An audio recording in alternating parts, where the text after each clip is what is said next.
Bonjour à toutes et tous, vous écoutez First Print, votre podcast comics préféré pour une nouvelle émission du format Super Friends. C'est dans ce podcast qu'on va à la rencontre des personnes qui font vivre la pop culture et la culture comics par leur travail au quotidien.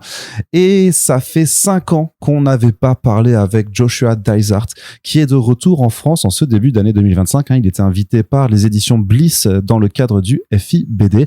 Et donc, on va avoir le plaisir de se retrouver avec cet auteur dont on aime beaucoup les travaux. Souvenez-vous de cette très longue interview qu'on avait fait il y a quelques années autour de Urgence Niveau 3, autour de ses travaux sur l'univers Valiant et Goodnight Paradise. Mais maintenant, il est de retour avec un titre qui est publié aux États-Unis chez Bad Idea qui s'appelle Orc Island ou l'île aux orques chez Bliss Editions. Donc, ça va être une longue discussion en anglais au cours de laquelle, d'ailleurs, on aura le plaisir de retrouver également Alberto Ponticelli, l'artiste. Et donc, une fois que le générique se lance, cette interview sera en anglais. Très bonne écoute à vous, à toutes et à tous donc.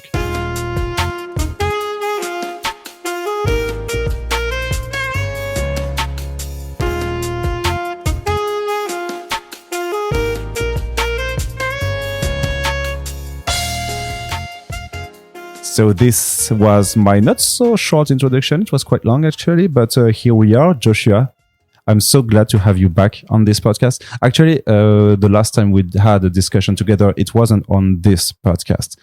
So right, but it was in this very room. It was in this very apartment in Paris, in this very room. Are we locked in the temporal loop? Yes, we've never left. We've never left. We never left. So I'm so glad to have you back here.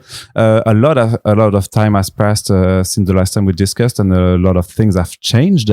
And so I want to go back right where we left the discussions. What year was that? What was our last? Was it 2019 or was it 2019? Yeah, okay. It was at the beginning of 2019. It was just before you went to the FIBD. Yes, in Algeria. No, yeah, here in Paris. Yeah. I was thinking of, of course, yes. So it was like the end of the year, 2019, and then it was just before the pandemic, actually. Right, so, yes, exact. So my first question would be, how did you live the collapse of Valiant Comics? Well, it was a bit of a long exit because we had Life and Death of Toyo Harada going on. So I really, as the old guard of Valiant was sort of being pushed out or leaving, this is Dinesh, leaving and the new company coming in and new management, I wasn't so interested in staying. But I was really emotionally committed at that point to Life and Death of Toyo Harada. I thought we'd done a lot of good work, and I still had a lot of work to do with it. So I continued working on that book with Joe Hughes coming on as the editor. I mean, over the course of Life and Death of Toyo Harada, I think I had 3 or 4 editors. I forget. It's been a while, but it was a crazy long period of working on that book. And in that time, while I was there, they kept offering me new work, which was kind of them. Do you want me to turn that off? Just the sound. Yeah, obviously. Which was kind of them. Should we start that over? Are you cool? I'm cool, and I can make edits if really we need to. But so Joshua Dysart is quite a rude person to interview because he's letting his sound on the phone. So thank you, Joshua. You're welcome. So yeah, get back to what you were saying. Yes. So right. So they kept offering me work on other projects. I mean, they kind of offered me a range of like all the books. At that point, I was sort of one of the very last of the original Valiant people still there because of my commitment to Life and Death of Toyo Harada. But I was working on extracting myself out. I really just wanted to finish Life and Death. So I just kept saying no to the projects, and the years rolled on, and eventually we got Life and Death done, and then I was officially out. Because you felt that it was going nowhere, or that it wasn't going maybe in the direction that you liked before. Yeah, I think I quite liked my editors there, and I liked many of the people that were still there and involved in making the comics. I didn't trust entirely the management at that moment, and also it just felt like that cycle was done. I don't really want to do one thing forever. And it was a nice time to walk away. I mean, we've been doing it for 10 years and I didn't want to go backward. I wanted to try something new and different. So it just felt like a natural stopping point. You know how in life, relationships, professionally, personally, they come to this really convenient points at which they end, and then if you stay in them beyond those points, it's stale, it's boring. So I just thought it was a nice place to walk away. I mean, we'd finished the SIOT cycle unless I wanted to press on, but I really felt like we'd done everything that we set out to do. I mean, not everything, but everything had come to a satisfying conclusion. No, because there's still, if I remember, there's still some kind of open doors, even at the end of your hard dice for Peter's future. We won't never know. No, we will never know. Yeah, I mean, I still think that the biggest storyline, which is the one that was established in the very, very first issue of Harbinger, is sort of the redemption of Peter Stanchek for this horrible thing that he did in issue 1.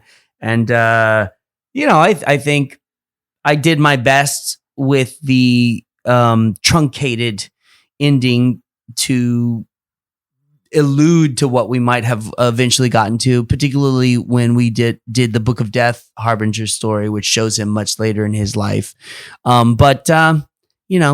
It was just time. It's just time to do something else. So you don't miss the Valiant days? I don't. I miss some of the characters, but there's nobody there now. I mean, there's some very wonderful, talented people there now. I mean, this is the tricky thing about talking about it. I don't ever want to throw any freelance artists or writers, any editors under the bus. Everybody's doing the best they can in the positions they're in. Those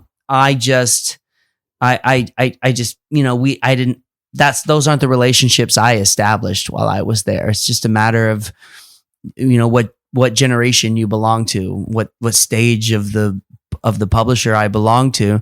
I miss the characters sometimes. I'll tell you, Toyo Harada, working on a character who wants to control the world and manage the flow of resources and stuff. It seems so crazy how idyllic the notion is that it would take a genius to control the world, when now the world's being controlled by fucking idiots. I felt like there was something there that felt idealist, because now we're looking around us and it's all losers and morons and incels, and they're running the world. So there was something very pie-eyed about that it would take a Toyo Harada, and I kind of miss having a platform to talk about global dominance, especially now that global dominance looks so much different than it did in 2010. What do you mean by a platform? Do you speak about a comics, like a comic story, or? Yeah, precisely. Yeah, exactly. And Harada was always a great character to discuss global politics, because he was able to be in the mix of everything and control things, and I always enjoyed, I'm not as smart as Toyo Harada is meant to be, right? So there's a magic trick you do when you write an exceptionally genius character, where you're trying to convince the audience that they're a genius, but you yourself aren't a genius, so it's very difficult to do. And otherwise you would rule the world, right? Exactly, or I would be the guy, right? So I miss that. I miss that game, playing that game with the audience, but I also miss what Toyo Harada represents, and other characters too. I really miss Sunlight on Snow, the artificial intelligence, and that's another example, right? Like AI in 2010, we have a very different perception of it today. Now I see it as a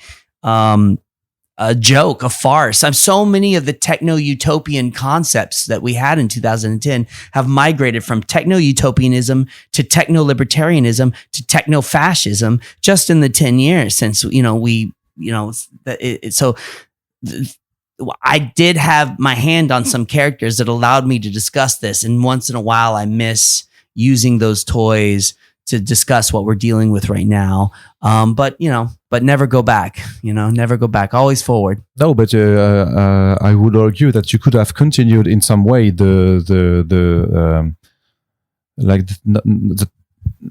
I don't have the word. I'm losing my words. I would say the travel. I mean, we're all exhausted. We're literally the day after. Yeah, sure. And I had a very fat burger, so that's that's heavy. No, but I mean, the journey of Toyo Harada in another way, with creating another comic book about a rich man, a brilliant genius, a billionaire, trying to control the world. But that's not what you got for you tried to change, just speaking about maybe Orc Island, but yes, you didn't create just another story about a billionaire or genius billionaire. Yes and no. There's a book coming out soon. Okay. That does fill the space, not entirely. I mean, I'm being a little oversimplistic, and I think that if people read the upcoming book, and by the way, the artist on that book is David Lapham, that should be coming out this year. I think if people read that without hearing this interview, they would never make the connection. But it is definitely me saying, look, I have something new to say about the people who run the world, and it's not the same. And I'm dealing with this new information that we have about how they're all just fucking losers, man. It's crazy. What did you think about how the world reacted to the COVID pandemic? Because at some point when we were all locked down, there were hope of a better world. Like this is a long due pause. Yes. And afterwards we think like what we call the world after. I don't know if you said that in the same way. Yes. And in the end, it didn't quite turn out the way it was supposed to be. No, one could argue that it actually tilted us more towards fascism than towards. I if I understand your question correctly, there was this moment. It was obviously very scary, and it was scary for everyone, but it was scary for us because my wife worked in a hospital in Los Angeles, California. I mean, it was a very, very real, very intense thing. The hometown where my mother was on the front page of the New York Times, even though it's a relatively small town in Texas, because they had so many deaths. They had refrigerator trucks outside the hospital to keep the dead in so they wouldn't rot. And the Texas sun, it was super intense. And at the same time, to your question, we had these stories about how the birds were coming out and there was no traffic in the streets of LA. Speak in the mic, Josh. Oh, sorry. How the birds were coming out and how there was no traffic in LA. And there was a story, later it turned out not to be true, but there was this story circulating around online about how dolphins were seen. Yeah, the whole nature is healing. Yes, nature is healing itself. And now this is our moment. We can reset ourselves. We can get away from this. And that was all very idealistic and lovely. But in fact, I think now we see, particularly now that we're right on the other side of this U.S. election with Trump back in power and honestly more unfettered and more powerful than he ever was in his previous incarnation as president of the United States. We're seeing that what actually happened was that fascism snapped back into our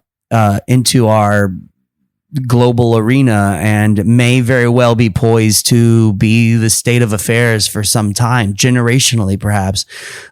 So I don't remember what the question was, but that was some fucked up shit if that's what we're talking about. No, and but even in the more cultural war that's still going on, there was a point at which we thought that in comic books and also film and television, there's the so-called call for die maybe would get to have more stories about just different people. Yes, and there seems to have been also a pushback on these kind of topics, even in comics. Yeah, I mean, that it's funny because I believe that we need to make the path open for diverse voices to tell their stories, and I don't really subscribe to this idea that had somehow. I guess what I'm trying to say is that I don't mind the overcorrection. right? For so long, so many voices were not platformed or didn't get the center stage, that I don't mind that the pendulum swung so far the other way. If in fact it did. I'm not even saying that it did, but if let's say many people say that we went too far into prioritizing voices of color or queer voices or whatever it is people say, I think that's necessary. I think that you very often must overcorrect to eventually correct, right? That's kind of part of the way that culture works. So it's hard for me to speak on this because I don't think there was ever a problem. I mean, obviously there was a problem when it was all white dudes telling stories, but I never had a problem with the diversity and stuff. I mean, I definitely... No, I'm not saying that there was a problem. Yeah. I'm saying that there seems to be from the publisher, especially like a counter correction, and linked from real world events also with the rise of Trumpism and yes 100%. I mean, I'll tell you something that's really crazy is that like almost overnight it seems, as soon as Trump won the election, it was like Google changed its policies on diversity and like the whole culture. I will not be surprised if in the United States we literally overnight shift from having TV shows about Asian detectives and queer women, trying to build families to literally white dudes in oil fields. You know what I'm saying? Coal miners and shit. Like it's really crazy to me. I did not think culture could turn on a dime this quickly. I think what we're seeing here is a manifestation of Moore's law of technology, where technology will become cheaper, faster, smaller. But I think that's also happening to our culture because our culture is so dependent on technology. So I just never expected, back to our previous point, I never expected losers to be in power. I thought they'd be evil, but they'd be evil geniuses. I never expected losers to be in power, and I never expected society to be so malleable so quickly and so defenseless against this kind of fascism. And I'm taken by surprise as much as anybody, and I don't know what to do except tell stories. And but did it affect your way of writing? Because I've been concerned a lot, concerned in a kind of way by Mark Wade's statement after the election. He told on his Blue Sky profile that he couldn't write any more superheroes because he has to believe in the inner good in people. And yes, and that's not the case with you. Even if you're surrounded by morons, you still have stories to tell. Yes. Well, then you tell stories about morons, But they couldn't read them because they're morons. Well, it's not for them. It's about them. Yes. I think, I always forever tremendously respect Mark Wade. And I think that's a really interesting thing to say. I was not aware that he had said that. No, I don't think it changes anything the way I write. I mean, the way I've always written, and it's for some people and not for other people, is that I do the best to observe the world around me, and then I try to find a way to make it into a story that's entertaining, but also, honest as far as my honesty, my truth, whatever that is. And so no, I'm just gonna have to just keep going to the world, and and some, if people stop publishing my work because they don't feel it's commercial or whatever, I'll just figure out some other way to do it. So no, I don't think it'll change my, but also here's the thing. The difference there is that Mark Wade, God love him, loved superheroes. I don't really give a fuck about superheroes, frankly. I mean, I think they have some role in our fictional culture that's interesting, but I don't, I haven't pursued telling superhero stories. What's their role to you? I think it could be a couple of different roles. I mean, like Mark, I think there is a place to use superheroes to discuss optimism and human potential. But I also think, I think what the Harbinger and Imperium and Life and Death of Toyorada was very much about was that power is sketchy. It's to be questioned. It's to be, if you have a powerful individual and they're more powerful than everybody else around them, that's a danger. It's a danger. I mean, this is why I know a lot of people to this day are angry at Harbinger because of what Stanchek does in issue 1. Do you think that you could have written this issue right now? Do you think it would have been published like that today? I don't know. I don't know. The question is would I have wanted to write it like that? I think more. I don't think too much, and this is borne out in how poor I am and and how I'm not the most successful comic book writer. I don't think too much about how society is going to react to the work, But I wonder, would I have chosen to do that myself, just as because I do question that choice that we made. I think it's a true choice. I think it's a real choice. I just wonder if am I supposed to be using superhero comics to make true and real, choices? So I don't know that I would have done what I did earlier, but to the point is that, it's a good question, but to the point, I think that, oh shit, what was the point? What were we talking about? What was the question? About the superheroes, Mark Waid. And right. I snorted. Right. What So the optimism, was. but also also being wary of power, right? So that's what very much Harbinger is about. I mean, Harbinger is kind of about all the permutations of power. You have Faith, who's a very optimistic person and who wants to use her power for good and is a kind of Stan Lee version of a superhero, but then you have Peter Stanchek, who wants to be a better human being, but makes a horrible choice because he's a young person with too much power and isn't loved enough, hasn't come from a stable home, hasn't come, so I see power as a very, very difficult thing. I think the superhero is a person living with cancer. It's not the person who can cure the cancer, personally. Yeah.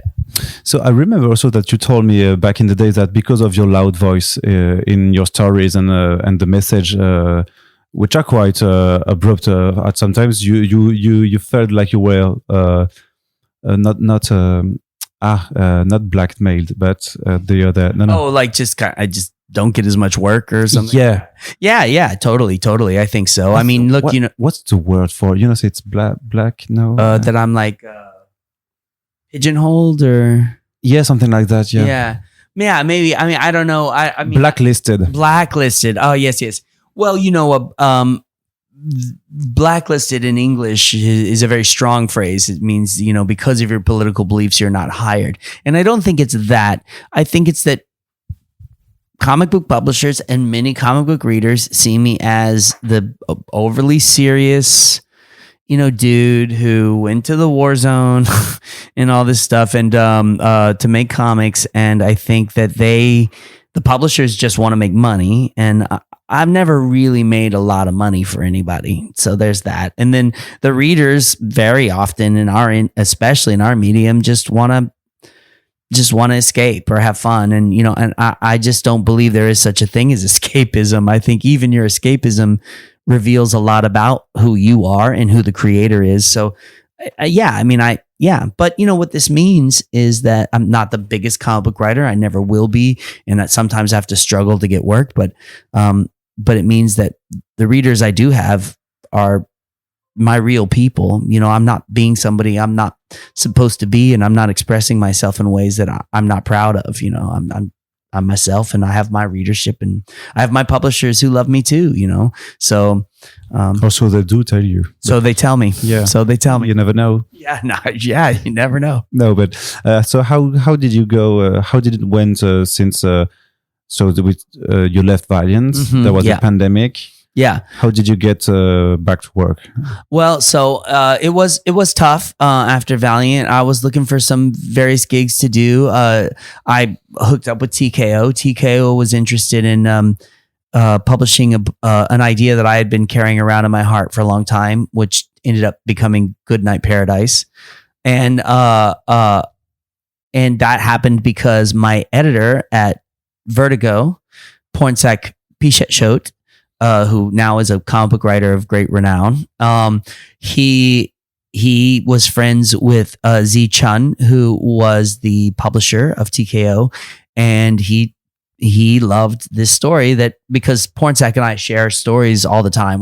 We talk on the phone, at least once or twice a month and talk about our stories, and we go out to dinner and stuff. So Pornsack was quite familiar with that, the idea of this homeless detective that I wanted to do, and he pitched it to Z, and Z reached out to me, and we got that book done. So that filled that space. And then around that time, Dinesh Shamdasani, who was the publisher of Valiant, he began to build a new company, and that company was Bad Idea, and they reached out to me, and and I was very excited to get back to work with those people because I enjoyed working with them, and I'm a very loyal person. It was really like the old Valiant gang is back. That's exactly right, and yet at the same time, we were the old Valiant gang, but we were liberated from some of the limitations of Valiant too, right? Valiant had to be a superhero publisher, and it had to do.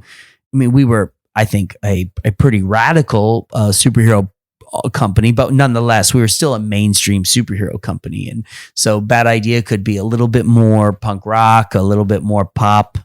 Yeah, but when Dinesh came to you with his Bad Idea project, I guess he told you what was the concept of everything. What did you think about the whole no digital, no trade paperback, select comic shops, and all that forced scarcity? Yeah. I mean, I don't love it, but I also don't pretend to understand how to market or sell comics. I don't really know. My whole career, I think we're in this interesting phase now where the biggest comic book writers and creators are also tend to be the best businessmen, or the best at marketing themselves, the entrepreneurs, of comics. And that's never been me. You're not on TikTok? No, I'm not on TikTok. I don't have anything against TikTok, but I'm not on it. But I don't. No, but maybe that's why you're not selling books. Maybe. We don't know. Yeah. Or I just don't think I have an entrepreneurial bone in my body. I feel like what you mean, yeah. All I want to be is, I just want to wake up in the morning, walk into my room and write. I don't want to market my book. I don't want to. Yeah, that's also genuinely another people's job. Yeah. Also, well, I mean, I like to think so, but the industry has become more complicated, and that's not always, you don't always get that. So when Dinesh came to me with his ideas, I guess on the one hand, I was like, okay, I guess so. I mean, if that's what you guys think is best. On the other hand, I liked it because it was so punk rock. It was like, fuck you. We don't want you to read our comics. Now, in retrospect, it was more like, if we want you to just get your fat ass out of your bed and get to a comic shop to read your books. If you really want them, so just go out and go support your local comic shop. That's right. It seemed to me that it was like that. Yeah, exactly. And I did admire and respect it. I didn't know if it was going to work, but I also knew that this particular crew led by Dinesh had seen great success with Valiant, and I trusted them implicitly, and they ultimately kind of let me do what I wanted to do, which is just write my comics and be left alone, really, and work with them and make the best, prettiest, most interesting looking comics we could make. Now here we are several years later, and I haven't published since Orc Island, even though I've literally produced a huge amount of work, including this new series with David Lapham, but lots more stuff too, and it hasn't been published. And there's various reasons for that. Some of that is because of the market crash after the pandemic. But it's uncomfortable to go so long without being published. I don't like it. I feel unread, and I don't like that. I mean, I've been published every 2 or 3 months since 1996. You know what I'm saying? Like, that's a long time. I wasn't even born. Yeah, exactly. So it's a little no 96. 96. No, okay, so I was 1996. born. I was born. You were a child. You were a wee one. Was still shitting my pants, maybe. Yeah, I don't know. Well, I am still shitting my pants. Yes, so, you are. Yeah, I'm doing it now. So I guess let's try to go back for to answer your question. Yeah, please. It's a little it's yin and yang, as they say. You know, it's good and it's bad. I like that there's something Andy Warholian about it all. Bad idea, you know, and that's fun and cool. And then I also wish we got more comics out. I wish we were published more often. I wish more people could read us. Yeah, because we saw also a change in and you're not concerned by that because you're not the publisher, but they went from these strict rules at the beginning, and now they're also doing Kickstarters from some projects. You know. Yeah, I mean, look. So we know that if the market was more healthier, maybe they could stand by their strict lines. But in the end, with all the changes, they also have had to adapt. Yeah, that's right. And that's good. You know, you want a publisher to adapt. I mean, this is ultimately what I respect most about Dinesh and the crews he puts together is that he turns on a dime. He studies the market. He's been very successful at it, and he changes on a dime. But I'll say this, no publisher that opens up with a manifesto or like strict rules, no publisher can stay true to that if they want to survive. So it was inevitable, whether we consciously knew it or not, that we would change to survive. But we want to survive. We like making comics. We want to do this for a living. So, but what you were saying just before is that you had you have produced many more scripts than you have comics. But aren't there any artists that are drawing? Because of course. I mean, I don't know what I can and cannot talk about because I've done so much work, and I don't know what Bad Idea intends to publish in this next upcoming slate. But I feel comfortable talking about a project I've done with a brief, just a B-side, a small short with Tom Fowler, David Lapham, Tomas Giarello, and I have been doing stuff together. There's a whole slew of projects. Most of them are shorter projects. But this thing with David Lapham, we're calling it Habitat right now. We don't know if we're going to have to change the title or not. But this is a pretty major work. David Lapham on pencils, flashbacks inked by Sienkiewicz. I mean, this is a big book. I'm excited about it. So I'm told it's going to drop in 2025, and I hope it does, or I'm going to be really pissed off. Yeah, sure. But what's the deal also with Bad Idea is they just publish miniseries. There's no ongoing long formats like you did with Harbinger or even a 12-issue maxi series like Imperium. They don't do that. No. And would you know to explain why, or is it something also that you're missing to write really long form stories? Those are two different questions, right? So you can give me two different answers. Yeah, I will. I'll do the latter one first. Of course, I miss doing long form. There is a beauty in a mini series that has a beginning, a middle, and an end that has its charms. And then there is a beauty to an ongoing series. One thing about Harbinger and Imperium to a lesser degree was that if you had an idea and you couldn't fit it in properly into the space you were working with, you knew that you had a chance down the road to get to it. Many ideas unfortunately got shuttled all the way to the end and then never got to them. But the general premise was that you're working on such a large such a large work that you could, that if you had a concept that didn't fit here, it was going to fit somewhere in later. And that always happened too. You'd be sitting there writing and you get stuck somewhere and you'd be like, oh shit, I remember I had this other concept last year. And I love that because such a rich tapestry of story begins to form.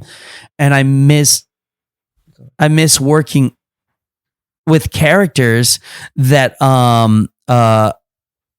you really get to delve into over long periods of time and work with long arcs and relationships. And I love the soap operatic nature of ongoing series. So each one has its benefits. And the truth is, if I work too long in one style, I miss the other style the most, and vice versa. So now, I'd love to work on an ongoing series. But the first part of that question is why. And the why is that if you look at the entire comic book market, or I only mean to speak for the US market, if you look at the whole US market, everything's in contraction. there really aren't ongoing series anymore. Now maybe they'll pitch them as such or something, but everything is sort of, captured into these like smaller series. And if you do get an ongoing series, it's going to be a much bigger name or a much bigger company behind it, because the attrition from book to book, the sales attrition, is like falling off a cliff. So the sooner you can get your story done, the less money you lose before you get to the trade. Now, Bad Idea doesn't even go to trades right at this stage in our company's at this moment. And so what we have to do is find new, fresh ways to keep the reader interested. One of the early things we did that, was pretty interesting was have the reader commit. Like, you couldn't just buy the first issue. The retailer couldn't buy they couldn't buy an inflated amount of the first issue and then half for the second and third. They had to commit. Now, a lot of retailers thought this was crazy and underordered and thought they were really underordered issue ones and thought they were really sticking it to us. But in fact, it was specifically designed for you to underorder issue one. We're not trying to be a predatory comic book publisher. We're not trying to flood the market. We're not trying to we do there is a lot of speculation because we're such a rare books, but we're not trying to create a speculative market around our books. We're saying, if you want to read this book, we promise we're going to do everything we can to deliver you a good story.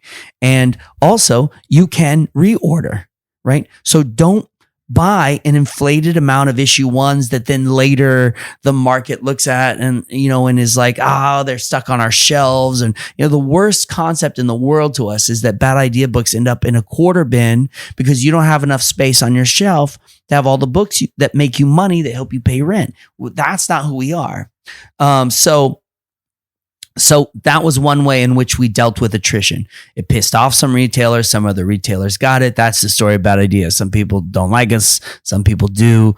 That's kind of the punk rock aspect of our company. Like, fuck you if you don't like us, and we love you if you love us. It's basically our bit. So this is a very long way and decompressed way to talk about why we do miniseries. It's just, we're more likely to lose less money that way. And an ongoing series is really hard for a company as small and as scrappy as Bad Idea. I would argue that maybe, like you said, you're like faithful to people. So maybe you could also just do your ongoing at another publisher, like Image. Or 100%. Yeah. I mean, the thing with doing it at Image is I'm essentially paying for it myself. So if we get into a situation where my ongoing is not successful and I'm just I don't want, the most terrifying thing to me is abandoning a story. Like, I don't mind getting cut short. When Alberto and I did Unknown Soldier, we definitely got cut short, but we were given, because Vertigo respected us, we were given enough lead time to know the ending was coming. To wrap up, and then we could work it out, right? But I've worked on projects where the hammer comes down and your next issue is the end, and it's the worst. It sucks. And I don't want to do that. So yeah, if there's ever a world, I think if anything ever got me back at DC, it would be the promise of an ongoing, not just that exclusively. It would be fun.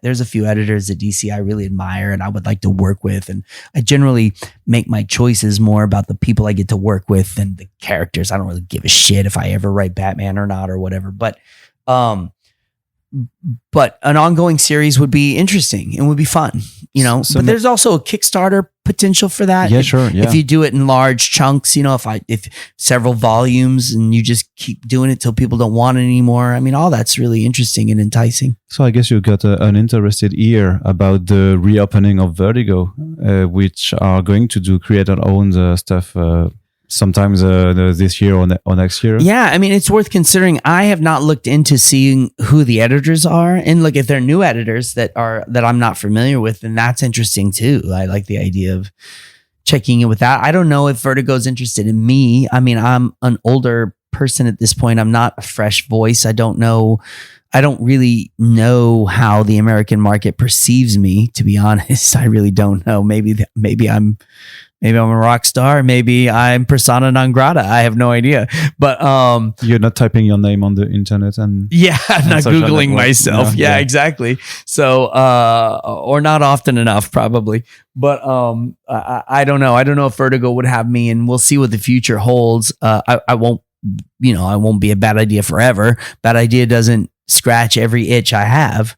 But so maybe, but also in a weird way, and I don't, I probably shouldn't even say this because I don't want to ever close any opportunities, but even a new Vertigo feels like I hate going backwards. Yeah, okay, yeah. Everything should be forward, But maybe I don't know. I don't know what they want to do. I don't know who they're bringing in.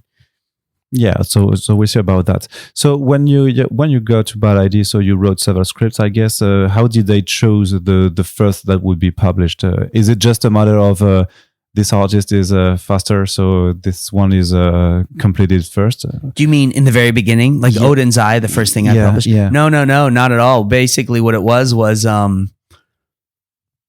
is that Bad Idea basically said, "Do you want to do a Norse book?" And I said, "No. I don't. Fuck you. Get lost." Yeah, the world doesn't need another fucking Norse mythology book. It's literally the basis of all Western fantasy. Let's not do it.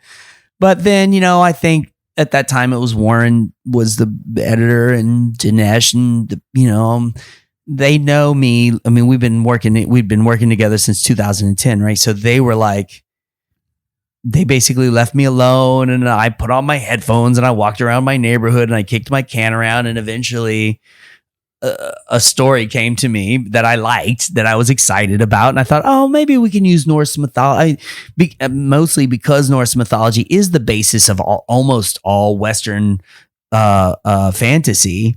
I started to think, oh, maybe this is an interesting way to tell stories about how we tell stories. That's how it sort of, and then once my brain, I'm like a dog with a bone at that point, right? Then I'm like, how do I do this? And all the insects in my brain start buzzing off, and then I call it Bad Idea, and I'm pitch them what I got, and they're like, let's get rolling. And I think in that, each project is different, but I think in that moment, Tomas was always meant to be drawing this Norse book that they wanted to do, and that they wanted me to write. Okay, so they just didn't know who would write it. I mean, I think they always knew I was going to write it. The question is, and it was the same with Harbinger back in the day at Valiant. The question is, like, I didn't know I was going to write it. They knew I was, and they just like kind of stepped back and let my little brain want, because the similar story happened when I very first got hired by them at Valiant. They were like, hey, let's do a Valiant book. So I pitched all the characters. I pitched a Ninjak. I pitched a Shadow Man. I pitched a whole bunch of Exo. I was really, really interested in Archer and Armstrong because I really loved the original Archer and Armstrong. But the fact is I'm not very funny, and that book should be funny. But then. But the book I was least interested in was Harbinger, mostly because I was like a 40-year-old man, and I was like, I don't think I should be writing teenage superheroes. But later I found out that's the only book they were ever going to give me. Like, I did all this bullshit work on these other characters. So I think it was similar in this situation where they know I'm right for the job. I'm being a grumpy fuck, which is in my nature, and being like, I don't want to do that. And then I stomp away, and then they leave me alone for a little bit, and then I start thinking about it, and then I come back and I'm like, hey, will you guys still give me this job? Because I think I got a good idea for it. And they're like, we've been waiting. It was always there for you. So I think they just know how to play me, to be frank. It really seems like to be like the movie with John Malkovich, where Which one? When you can go inside his head because being John Malkovich.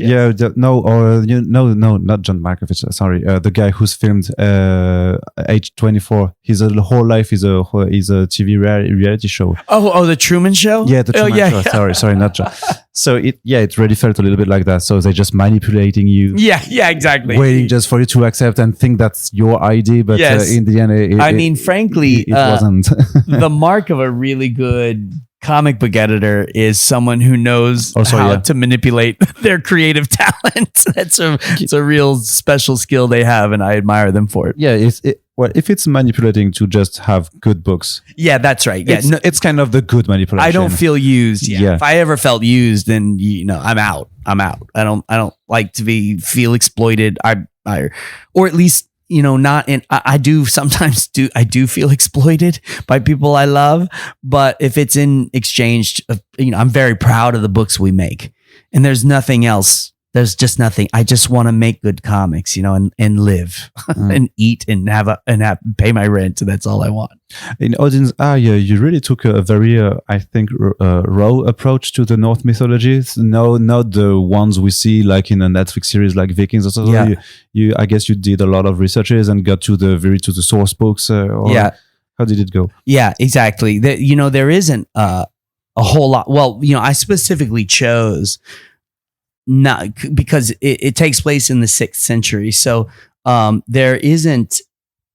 we don't really know anything about that. One of the things that really interested me, this is even really before, when we say the word Viking, it's an inaccurate use of the word. Yeah. Viking is really a verb, not a noun, right? But nonetheless, for the purposes of this conversation, this is several hundred years before the Vikings, and I'm doing air quotes right now, the Vikings sort of came into being. So what we're really talking about here is Proto-Germanics.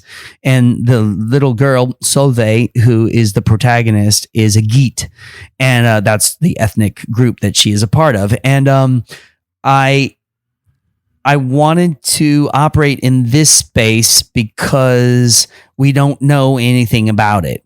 Everything we know about the quote unquote Vikings, or let's call them Proto-Germanics or whatever. The only thing we know about them, Northmen, maybe. Yeah, the Northmen. Yes, exactly. The only thing we really know about them comes after Christianization. So all the writing, all the myths, everything is through the lens of Christianization and is written by Christians. And to me,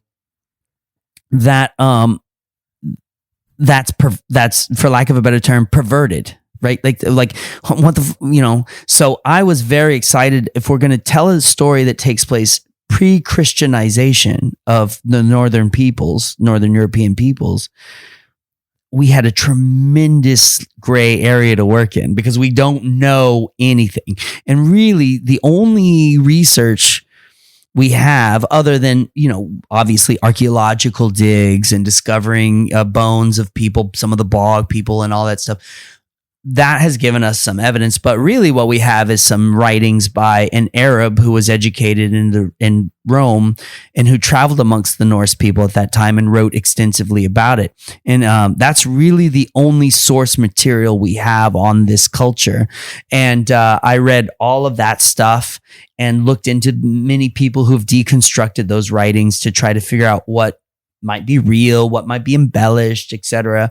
And I found that a very interesting thing because I was very interested in stories, the migration of humanity and how stories migrate with humanity. So the Indo-European migration, where again and again and again, we see a story about a man who is an all-father type character who is nailed to a tree, stabbed with a spear, loses their eye. It just was happening over and over under different names, whether it's Jesus Christ being put up on the cross and stabbed with the spear, or previous to that, it's Odin being nailed to a tree, and I just love this concept that we can follow the human migration.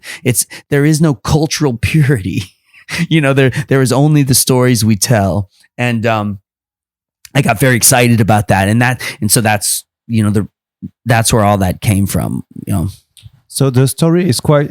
I think it's just some, some work. Yeah, some work, but people want to hear them in the mic. No, it's all right. It's all right. Sweet. You just have to keep concentrated. Right. Yeah, so, that's the thing. Is every time I'm like, what the fuck? No. It's a story that is really, really violent, involving a child character. Yes. Were you afraid of that or not? No, because I was excited by it, not afraid of it, because one is and especially that the child commits a lot of the violence. Precisely. Yeah. No, I found it really exciting because the violence is not what am I trying to say here? The violence is not mean-spirited or meant to disempower. It's all in the tradition of the stories that we're reflecting on, the sagas and and all this stuff. And so I never got nervous of it. That kind of stuff doesn't make me nervous. I think storytelling should be a goad. You know what I mean? Like kind of a poke people with a stick a little bit, and it's a fine line between being offensive and being mischievous.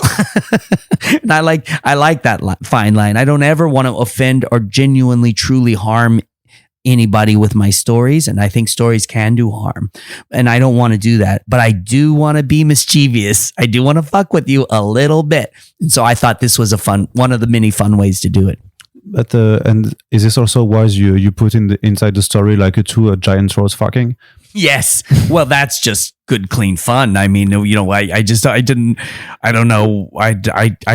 That's just a Josh Dysartism, trolls fucking, it's just who I am as a person. Like, it just makes me laugh. But really, if I put it in a more serious way, is it something that you're planning, or it just pops and you say, hey, we could just have that for 2-3 pages, and this will be fun also for Thomas to draw? Yeah, definitely the latter part. I mean, a huge part of your job as a comic book writer is understanding when you're fortunate enough to know who your artist is, which isn't often enough in my mind, but is knowing what your artist can really knock out of the park and making sure that you give them that,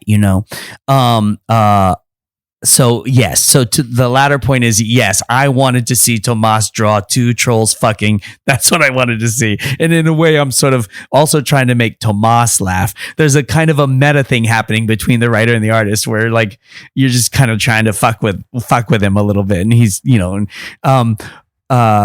but exactly that creative decision, each creative decision has its own thing. But that one, the trolls fucking, was literally like, okay,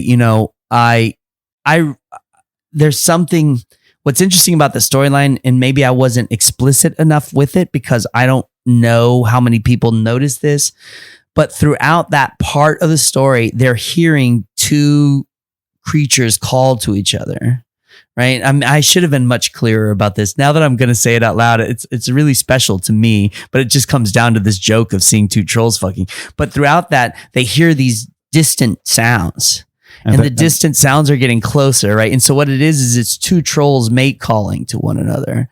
And then by the time we finally stumble upon what's causing these sounds, they're getting down to business. They it happened. They found each other in the vast, crazy world. Two beautiful trolls found one another. So to me, it's actually a deeper story than just the joke of them fucking. But it also makes me laugh that they're fucking. Yeah, and essentially that's the only thing that the readers. That's the only thing the reader sees, right? And we imply all this other stuff. I mean, the thing with Odin's Eye is so much is implied that I don't think readers have figured out, and I think that's my fault. I don't think it's the reader's fault. I didn't walk the line enough or something. You know what I mean? It could have maybe been a little bit more explanatory, but not, you never want to over explain, especially when you're dealing with mysteries and mysticism and ephemeralism, but maybe I was being a little too cagey or whatever. Did you ever think that you were a little bit cheating with your readers with the ending of Odin's Eye? Oh man, totally. I mean, people, yeah. I mean, I'm not just my readers, my editor and everybody. It was sort of like, I mean, look, the truth of Odin's Eye is that it ends where every other story begins, which makes me laugh. Again, I'm like, you're being mischievous. I'm being mischievous, precisely. I know, because that some of your readership could take it badly and say, okay, so I'm not going to read any more stuff of this guy because he doesn't finish his stories. Right. So this is a dangerous game to play. It is a dangerous game to play. I mean, one could argue if one is being truly spiritually fucking honest, they could say, well, look, any reader who leaves because of this ending and never reads me again probably wasn't really my reader, right? It was somebody, we weren't right for each other. It's like we had this one night stand. It's called Odin's Eye, and it didn't work out, and you moved on. Whereas a reader who is like, oh, I get it. The story, the rest of the story now belongs to me. It's a myth. It's something bigger than what could ever have been in this comic book. That reader is for me, and hopefully that reader will come back to see what else I do. Now, having said all that, if tomorrow Dinesh greenlights a sequel, I'll write it. And then we'll, and I do have in my brain, an idea of the perfect full Odin's Eye saga that does have an ending and that does hopefully give the reader closure. But I made a choice that if we never get to do that, and there is no promise that we ever will at this point. I mean, Dinesh says he wants to, but it costs money and resources. So if it never happens, I do feel like this ending is true. This could totally be a Kickstarter worthy project. Totally, it totally could, and maybe it will be. I mean, the project belongs to Bad Idea. Dinesh wants to do it. Tomas Giarello wants to do it. It's a matter of. So you do mean that you just said it belongs to Bad Idea, so it's not creator owned. No. So. All the Bad Idea stuff is belongs to the company. So but why would you do that? So what's the deal for accepting these terms? Well, it's twofold. I own a very small percentage of Bad Idea. Okay. So that's honestly the real capitalist answer. But the other answer is that, to be frank, I just don't want to.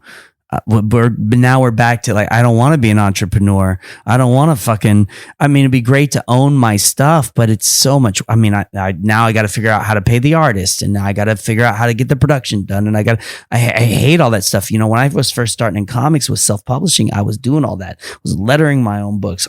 I was me and my partner, Jan Utstein, at the time, were figuring out where the money was going to go to make sure the artists got paid. And it's awful.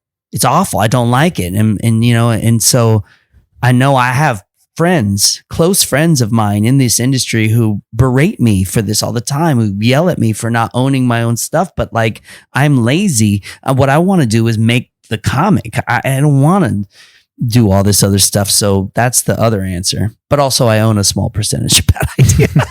That's a honest answer. Yeah. Let's lead with that. Ideal answer. So, yes, but both Odin's Eye and Orc Island are in the fantasy genre. Yes. What do you like about fantasy? Oh, well, I grew up reading it, and that was one thing. After Alberto and I did Goodnight Paradise and all the United Nations work that we did, the UN3 stuff, I sat down and I thought, okay, well, we've done this social realism stuff in comics, and I'm very proud of that work. And now, but do I still want to do this? Like, isn't there another way to talk about the things that interest me? Humanism and the political and sociological systems in which enslave us, but also liberate us, all that bullshit. Is there another way to do this, but also find my inner child a little bit? You know what I mean? And so I wanted to turn to fantasy. And in fact, this was supposed to be part of a fantasy trilogy. There's a third, and each book is so, Orc Island is so different from Odin's Eye. It's a whole different bag, right? And even though it's ostensibly in the same genre, but it's very but there are many kinds of fantasy. Precisely. Of course. And so there was a third fantasy book that was in yet another kind of fantasy subgenre that I pitched a Bad Idea that they did not like, or maybe they just thought enough with the fantasy or whatever. I don't know. You'd have to ask them.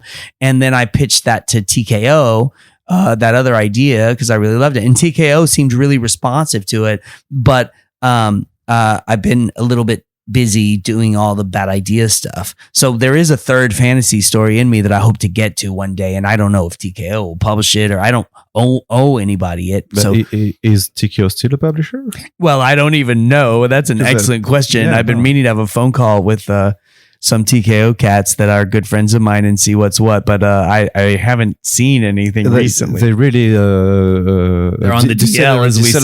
No, they really decelerate the production. Yes, rhythm. yes, yeah. So that would be a question to have. But we didn't sign any contracts. I just had a phone call with editorial, and they seemed really responsive. And I was like, great. Well, when I have time, I'll get back to you. And they reached out to me a few times, and I hope they don't feel that I never intentionally. I quite like TKO. They were very good to me, and I'm very proud of the Goodnight Paradise. And I always wanted to work with them again. So I hope they don't take it personally that it's been several years. And I was speaking also about fantasy because it's eminently a political genre. You can say anything political with just using races and orcs or stuff like that, just to speak about also real world issues, which is quite what you've been doing for 20 years now. My whole career. But what's more specific? What specifically appeals to you? Is it the all creatures we have in this kind of genre that you can use? Like orcs, goblins, elves. Whole this mythology we've created. Because you could do also like an Orc Island, but it would be a space planet. Sure. Orc planet, or absolutely. And I love science fiction too, and I'm happy. You've got floating cities. Also, one could argue that Orc Island is science fiction, or it kind of is also in a way. Exactly. Yeah. It's very genre ephemeral. I think that.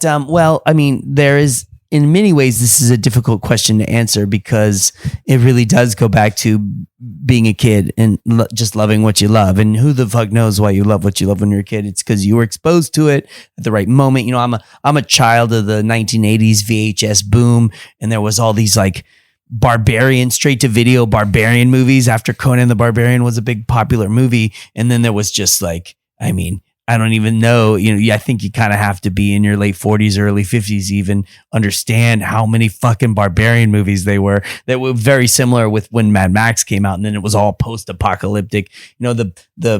I'm obsessed with the straight to video markets 80s movies because they were pure free market capitalism. If you had a hit, you suddenly, if Star Wars came out, then you had 10,000 Star Wars ripoffs, and I love that shit. And that happened with Barbarians. And I also was reading Conan the Barbarian, and then I was reading Elric Melniboné and the Michael Moorcock stuff. And I just loved the psychedelica aspects of fantasy.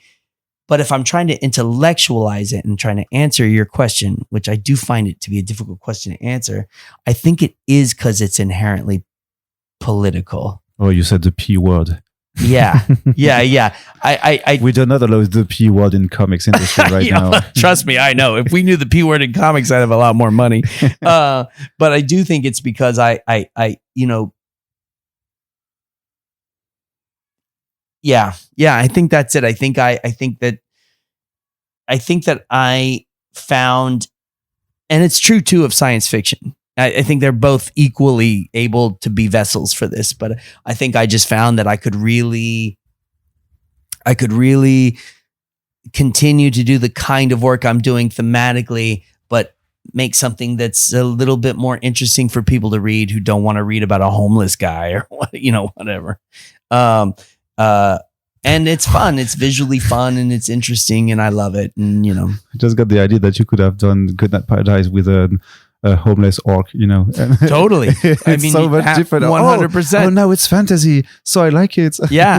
Look, this is the whole point of stories, right? They're so malleable. There's only 99 plots that's ever been made. Everything else is a nuanced choice that you make. So yeah, totally could have. In a way, Saren is very much who's the protagonist of Orc Island, is very much like a street kid. He's like a hood, like a street hood. All right. So for the next part of this interview, we're speaking about Orc Islands. Okay. We have to invite your colleague, Alberto Ponticelli, on the mic. Behind door number 2, Alberto Ponticelli. Let's have an applause for him. So Alberto, you're here. You were here from the beginning, but you just didn't speak. So I welcome. He was working, actually. If you guys want some behind the scenes nonsense, he was doing pages because he's a fucking machine. He's not a real human being. He's just an art monster. Hello, Alberto. How are you? Hi, everybody. I'm fine. Working, busy, but having fun with you and Josh here in Paris now. Yeah, I recall that the first interview we did together was more than 10 years ago. It was in 2014, but I don't think that you were recording in a podcast form. I don't think I uploaded the last interview we did together. So just in a quick way, would you introduce yourself to our listeners who haven't heard your lovely voice before? Okay, so yes, I started making comics in many years ago, like 95, 94, I don't remember. I started in Italy with some friend, and then we came in United States to promote our comic book, and we published that with Dark Horse, and after that, Image with Sam & Twitch, and then DC Comics, Marvel, and whatever. I mean, and I alternate some American work with French work sometimes. And then I met Joshua, and we started doing Anon Solio for Vertigo. And we are here again together after almost 20 years, because I think it was 2008, something like that. So yeah. Could you guys tell the story of how you met? Was it in real life? Is it something that you can say to someone, or is it a forbidden story? It's our story. Yeah. We can't tell you.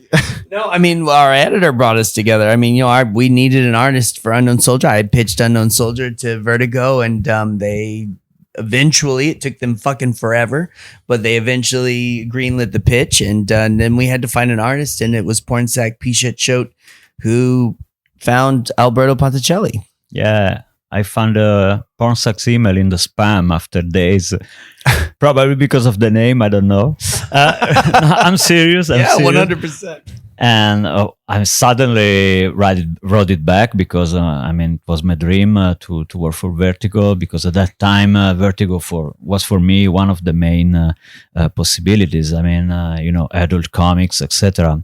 I never was really into superhero stuff, so I really wanted to do something like that. And then he proposed me the script, and it was really weird at the beginning, complicated too, because the book, so I had to deal with tons of documentation, etc. And then I think even Joshua was a little scared, because if you don't know the artist and you really want your word to become to transform into images, you need to find the right artist. So I think we didn't know each other, so it was we started talking and having some conversation by email, and that's it. I mean, yeah, exactly. So look, man, that book Unknown Soldier, what a crazy pitch, what a weird thing to do, what a potentially dangerous thing to do, in the sense of, like, who are we to be telling the story of these East Africans, and so I had a very staid and proper vibe that I wanted the book to, like an important book, like a book that if it were a movie, it would win the Oscars, that kind of shit. And so I saw Alberto's pencils, and they were undeniably good. There was no question. And I was like, but I think maybe this book needs a cleaner line. And Pornsack was like, no, this is the dude. And I was like, I don't know. Well, anyway, okay, well, whatever. And I went to, I did a research trip that I'm sure you or your listeners know about, or whatever. But I spent a month and a half in northern Uganda, in part traveling with child soldiers, researching combatants on both sides of the conflict, all this stuff. And in the meantime, I was, because I literally wrote the first issue before I went. And only because it had to be that way. I was not comfortable doing that.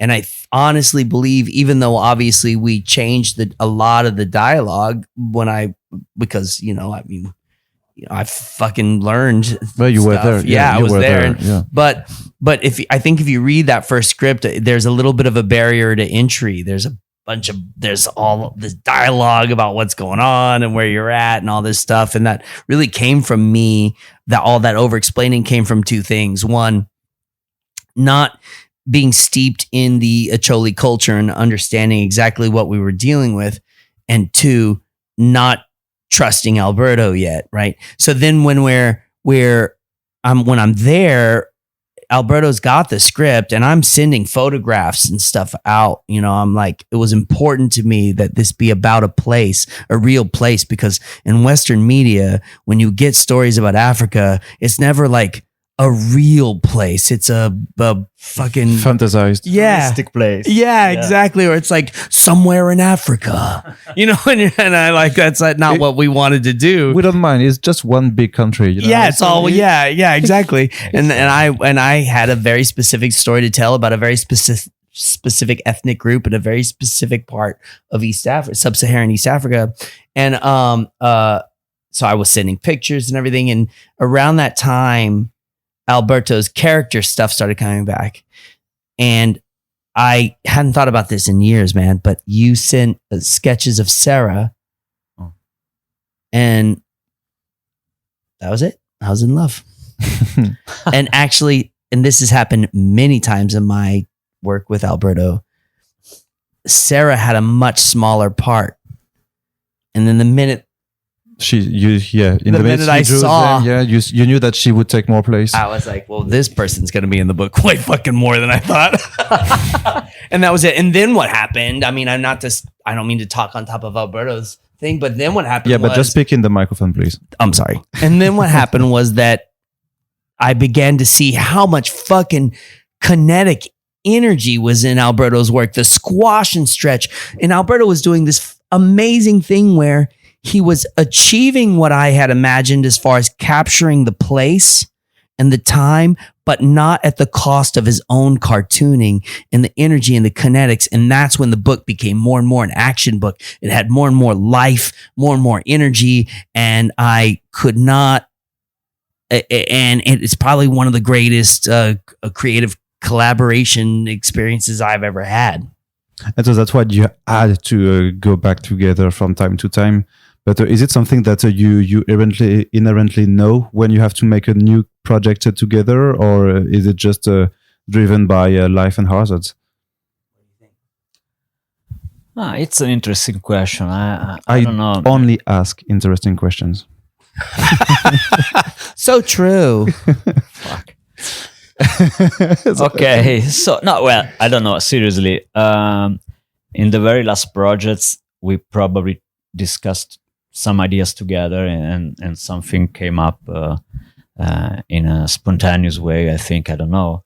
Of course, Unknown Soldier was something different because I've never knew Joshua before, and he already came back from Africa. So what I regret, for example, is I would have loved to go to Uganda with him, because I feel what I really feel about him is that he want to leave the situation before telling a story, and this is something that I really care. Even as an artist, you have to leave something just to tell about life in some way. So this is very important for me as a storyteller and artist, etc. So after that, I think we became friends a little more each time we met personally, or maybe even just changing email, etc. And so I remember, for example, we were in Algeria together, and he started talking me about the story of Goodnight Paris. I'm not sure it already has a perfect shape of the story yet. I don't remember actually, but I thought, wow, this is really interesting. This is really interesting because we are talking about people. Almost in Unknown Soldier, we made the same. I mean, talking about people that nobody care in some way. And I always was fascinated by this. I always was fascinated by freaks and monsters because of their interior beauty and their exterior problem in some way. And as a metaphor, in Goodnight Paradise, in Unknown Soldier, we have the same kind of problem in some way.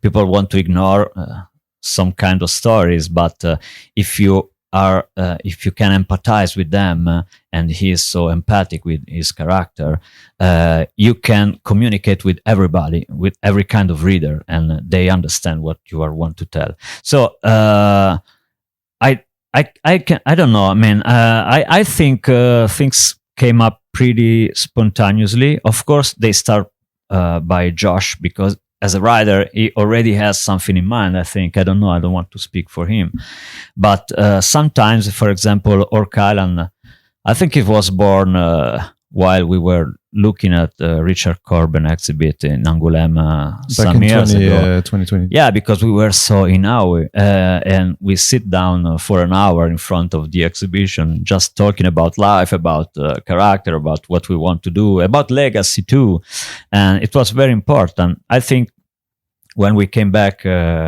each other at their own house, we started thinking about that. I think I wrote to him. I told him, it would be great to develop a story where we are not in a realistic world, but we are kind of inventing some new world, building a new world, and not like interested in not the fantasy trappings necessarily, because you were not interested in like the fantasy. I hate fantasy. I mean, I don't hate fantasy. I hate the classical fantasy. I hate because it's so derivative, so boring. I mean, well, you have all of the people who like fantasy are gonna scream hearing that. no problem. They our have to book is- discover that. Our book is kind of an anti-fantasy book. It's like anti-Tolkienism. You know? Yeah, I mean, of course, I love fantasy, but what fantasy means, for example, is a genre. Yes. So if you want to come into a genre, you have to surprise the people. If you do always the same shit, you have a problem, because, I mean, to me, something like that as a reader is boring. So if I can find some interesting kind of fantasy, because everything surprised me, everything is maybe incorrect, everything is, I don't know, okay, I'm into it. You know what I mean? So I don't really hate fantasy. I hate that kind of fantasy that has to follow always the same rules. Yeah. But this is for any kind of genre. So I can hate science fiction if it's derivative. I can hate thriller, noir, etc. if they only follow this kind of rules. So, And I think, to your question about, like, for me, what I found in Alberto when we worked on Unknown Soldier, and we worked on Unknown Soldier for 2 years, and we told stories that people had told me when I was in East Africa. And those stories are really important to me. And it got to a point where, like, the idea of trusting another human being to draw these stories became impossible to imagine. And then when we started meeting, like he was saying, more and more I was finding in Alberto a brother, like a somebody who shared my value system, somebody who cared about people, but also somebody who also liked, and I'm going to use music genres here, but I want you to think of them as attitudes. Also loved punk music and metal and rock and ugly. And, like the world is ugly and beautiful. And I was seeing artists either be ugly or beautiful, and only Alberto was being both. Mm-hmm. And it was exciting to me because I also struggled all my life to create writing that is both ugly and beautiful at the same time. Eddie in Goodnight Paradise is not necessarily a good dude. I'm not trying to create the perfect man who happens to be homeless because the forces are against him, right? And Alberto, every time we worked together, every time we met in person, every time we exchanged emails, more and more it was being reinforced that we were the same in these ways that were important in creativity. And so what started to happen was, every story becomes personal to me if I work on it, but some stories start from a place of being personal. So, for instance, Odin's Eye became personal, but it was a pitch that somebody gave. Hey, do something with Norse mythology. All right, right. And then I start to love it. But a few stories in my career that I've managed to get across the finish line with the help of others, always, were stories that started personal. And if a story starts personal, I'd like Alberto to draw it if he wants to. that's just how it's been since Unknown Soldier. So that's how that happened. But if he hates the fantasy that goes See, in this exactly. way, So then you're like, hey, Alberto, what do you think about fantasy? And he's like, I hate fantasy. And No, you're like, no, okay, give me a shot. I'm gonna fucking convince you. no, but really, like it was like so. I have to find the twist to make it interesting for Alberto, even if it's in a genre he doesn't really like. But that wasn't a struggle because the minute he said he doesn't like fantasy, I knew he didn't yet understand what there was no twist of it was going to be fine. Yeah, exactly. I know when he said it, I just laughed. I'm like, trust me. I'm pretty sure if he proposed me a fantasy, it won't be a typical a classical fantasy. I'm sure of it because I know him. So yeah, that's interesting. I mean, I think you can build a new world.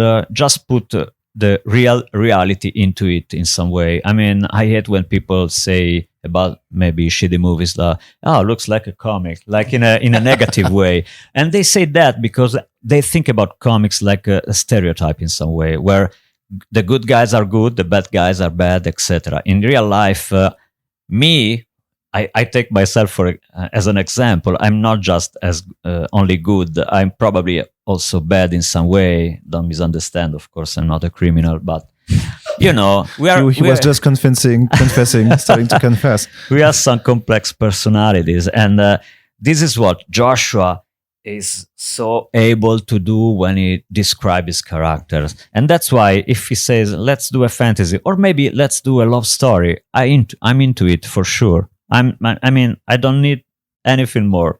I'm already into it, you know. And of course, you know, if a script ever comes across and it, you know, and Alberto has something to say about it that's negative, it will me struggling with his note will only make that script better.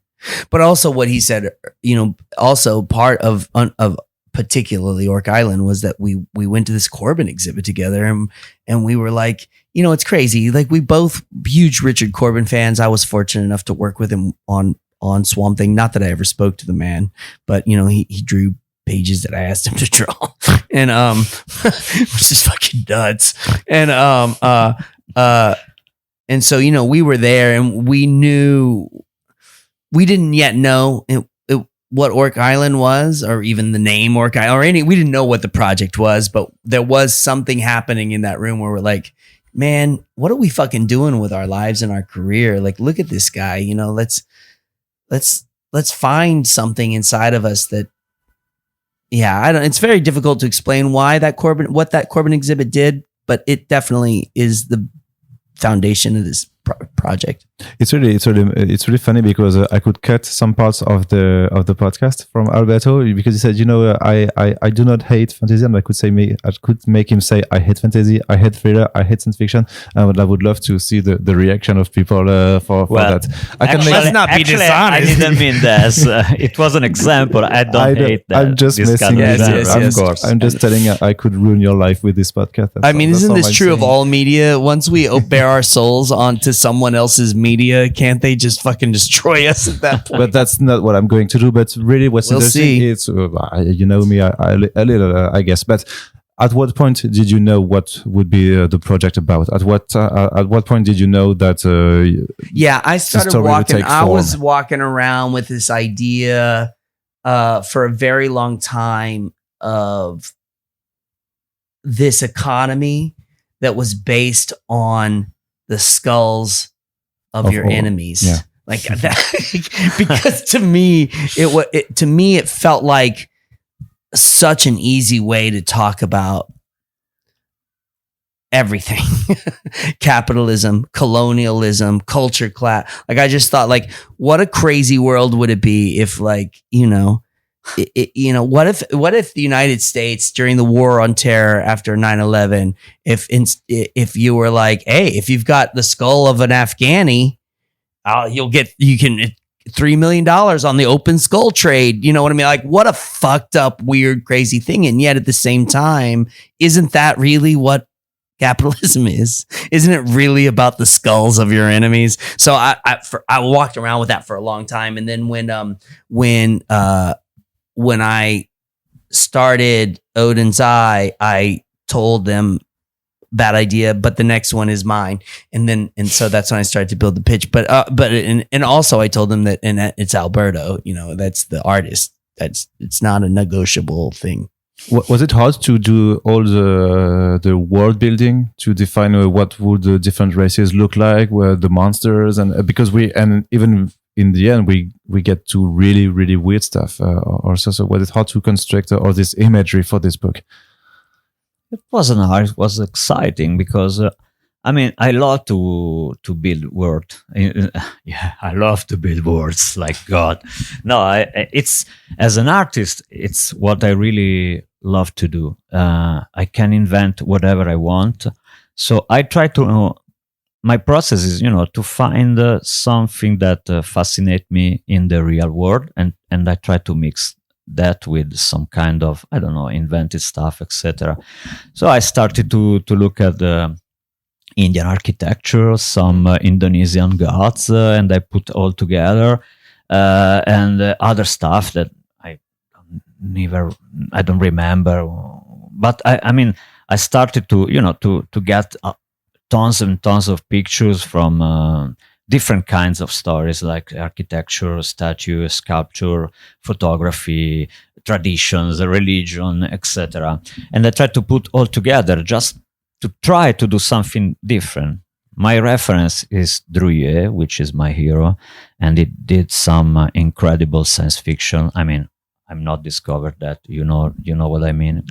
And I think it's so powerful because to me, it combines elements that are not derivative from another kind of science fiction. It just put his life into it.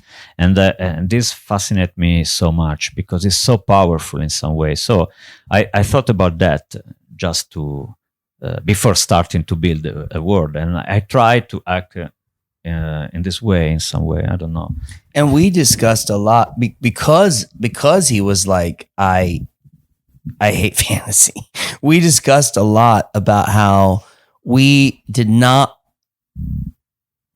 want to make a Western fantasy. You know what I mean? This Tolkien, everything's based on Norse mythology. Maybe it was in reaction to Odin's Eye in some part, but like everything, well, I don't want to do this. I also don't want to make an Eastern fantasy. I don't want to make. I want to. What if we just fucking throw it all in a goddamn blender, man, and just and disregard these this lineage that has made fantasy so over bloated and so culturally specific. Here's the thing with Tolkien, right? It's like the dark orcs versus Gandalf the White and all this shit. Like, I don't need to do all that shit. You know what I mean? Yeah.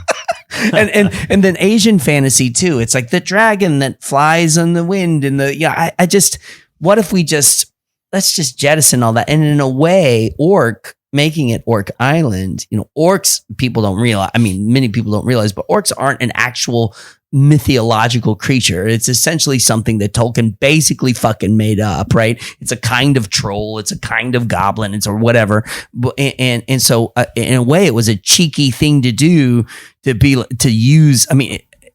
It's not that cheeky because the culture has now, orcs are in Dungeons and Dragons.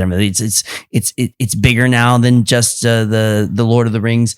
But it was cheeky to take that, I think, and be like, it's Orc Island, and because you have an idea of what orcs are, right? And so, but our orcs have culture, they have language, they have art, they love and they laugh, I don't know. I've lost my thread, but you know what I'm saying. So, but even did you participate in some way into this process of world building? Because you also have to make coherent the fact that we're dealing in a world with orcs, half humans or half elves, but also flying towers or flying sort of castles, which are not. And it's even if I don't know if you write the rules of how the world works, just for Alberto maybe, but you still have to make something that is coherent in terms of visuals, but also in terms of story. Yeah, well, the pitch had all that. It didn't have. The pitch is different from the world building, obviously, but two things happened. First of all, we kind of asked Alberto to just draw a bunch of crazy fucking shit, right? And we'll sort of suss it out. But what I'm saying, but we didn't base the story on what Alberto drew.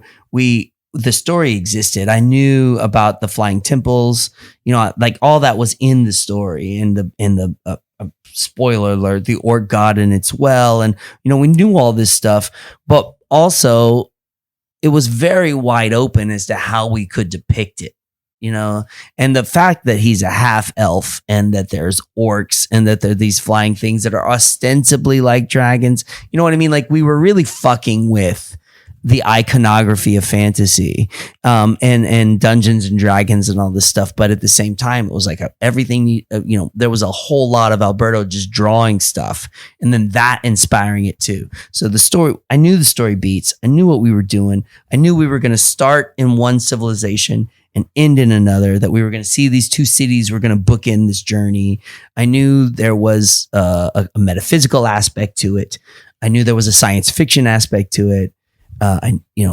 But so much of it was also just Alberto riffing and us like, and this is it. Now we're doing it. We're working it out. Yeah. And did you have to also like scenes you wrote in mind just for Alberto to have fun? But I don't know if something Always. like the large battle scenes, I don't know if it's fun for you or if at some point it's getting tiring to You mean to do. about Orc Island? Yeah, when in Orc Island. Yeah. No, it was fun. Absolutely fun. I mean, this is one of the work I'm more proud of it, because I really had great fun, because I had both the possibility to do something crazy, but knowing that the understory was something important.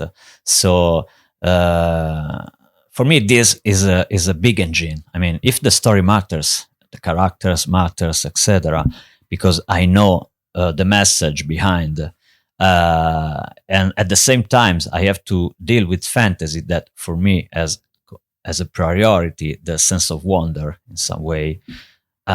Mixing the two things is the best, becomes the best work in the world.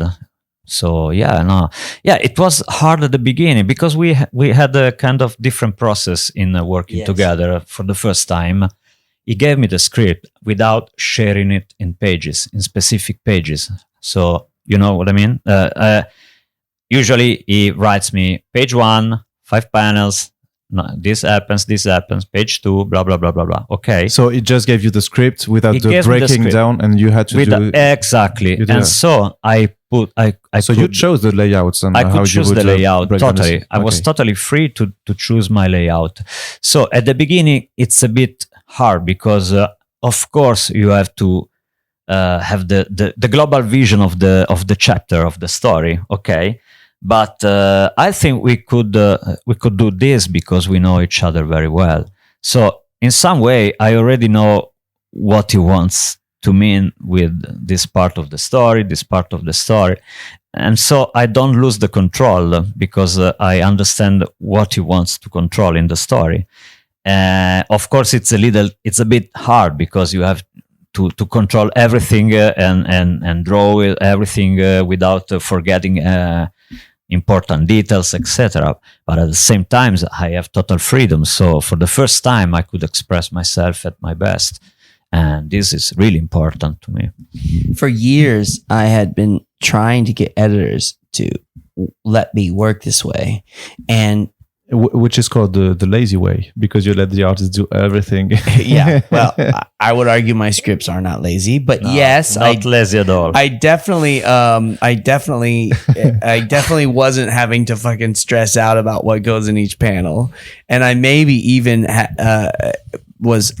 It's more difficult in many ways because it's far easier for me to visualize a page when I'm breaking the panels down in the page. And then I can be like, okay, I know I've done this job for long enough to know what can fit on it, how much information we can put on a page, how much text. Sometimes I fuck up, but for the most part, I'm decent at it, I think. Whereas it's more difficult in this new style for me to visualize the page because I'm leaving so many of the choices to Alberto, right? So sometimes I fear I've overcrowded a page and I've lost my sense of what the page is. But I was trying to get at it. But what I really wanted to do was what I was finding again and again in my career was at the beginning of every script, if you ever see a script of mine, it says, do whatever you want. This isn't a Bible. I'm breaking these into panels and into pages to express my pacing and my sense of vision. But frankly, if you want to separate a panel into two, or you want to collapse two panels into one, or you think you can make one thing a whole, whatever the fuck you want to do, right? But editors hate it. Generally, I think they hate it because most of them come from monthly comics.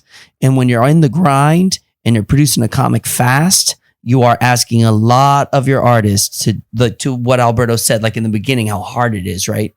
You're asking a lot of your artists. And generally, my editors feel, for better or for worse, that I'm good at visualizing the page. And so it's nice. It has a little bit of my language.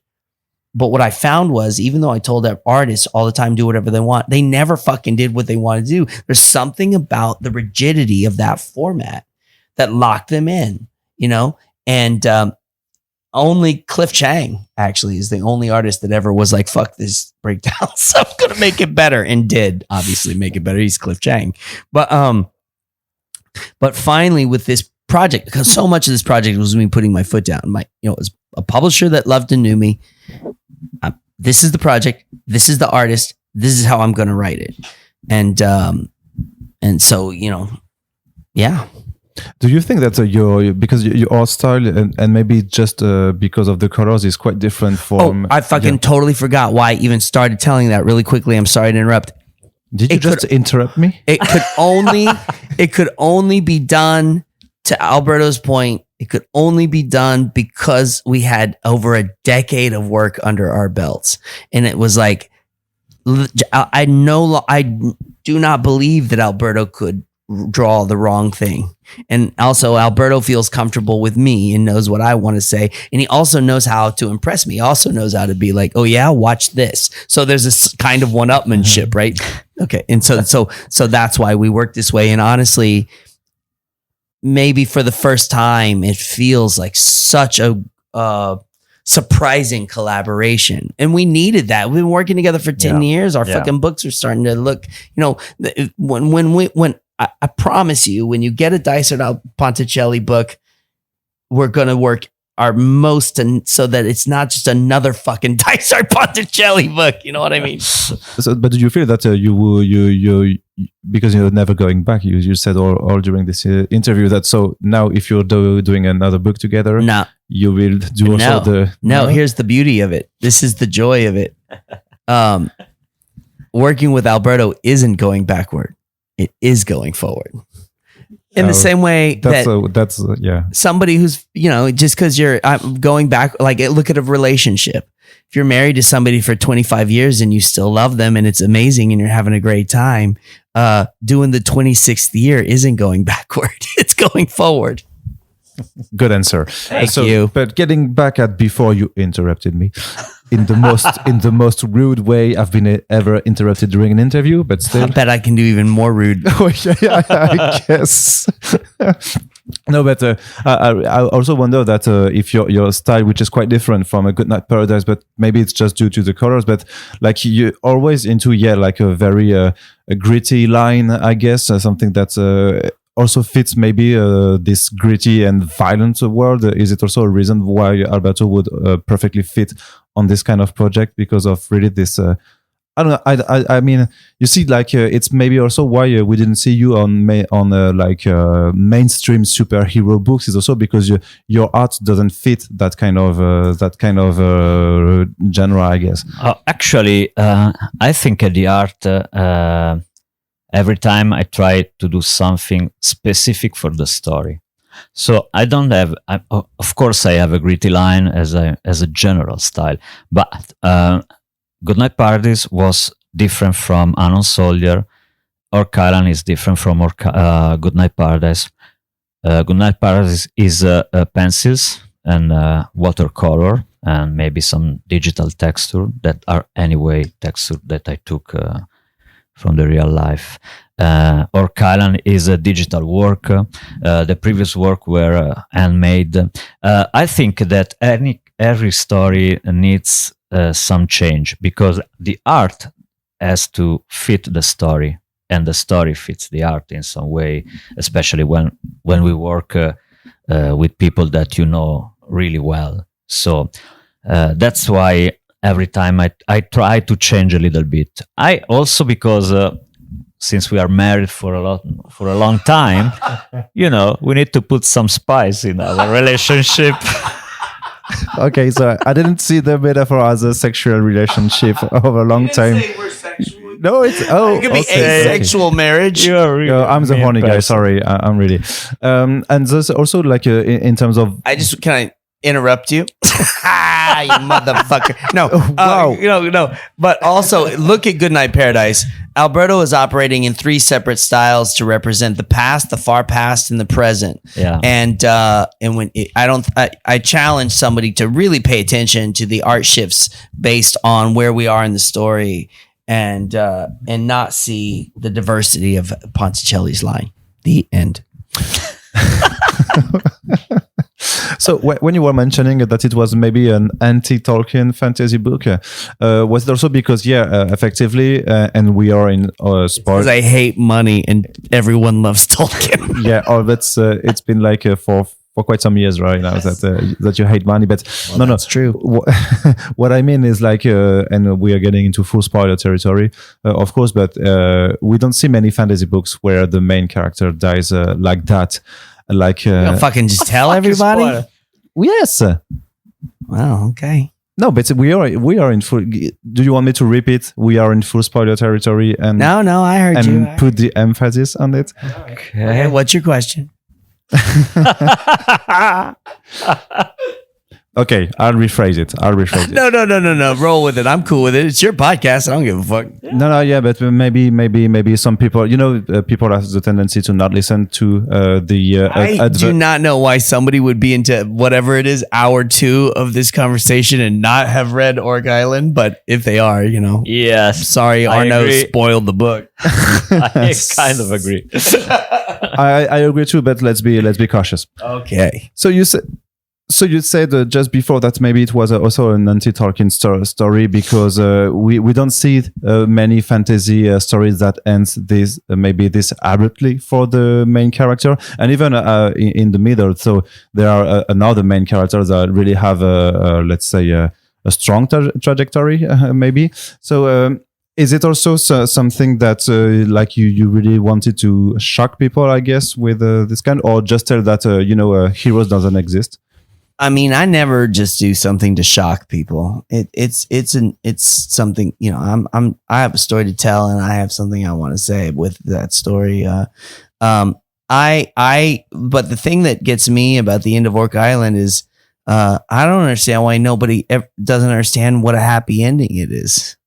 That's what drives me crazy. Like that. Me too. It's a happy ending. Why? Why are you saying that? Because I have to read it. I mean, I'm not gonna hold your hand through this process. No. Why do you think it's a happy ending, Alberto?